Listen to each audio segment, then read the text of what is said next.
I think it's also important to reason from first principles rather than by analogy.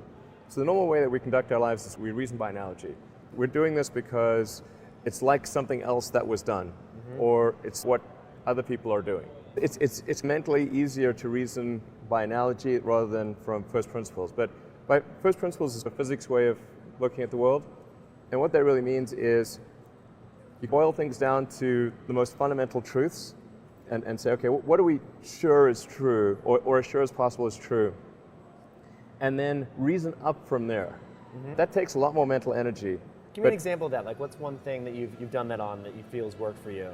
Sure. Somebody could say, in fact people do, that battery packs are really expensive and that's just the way they'll always be, because that's the way they've been in the past. You're like, no, that's pretty dumb, because if you applied that reasoning to anything new, then you wouldn't be able to ever get to that new thing. And for batteries, they would say historically it's cost $600 per kilowatt hour, and it's not going to be much better than that in the future. So first principles would be to say, okay, what are the material constituents of the batteries?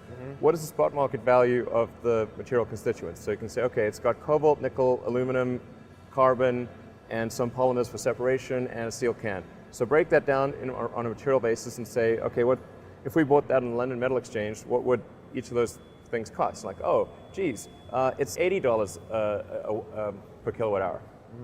So clearly, you just need to think of clever ways to take those materials and combine them into the shape of a battery cell, and you can have batteries that are much, much cheaper than anyone realizes.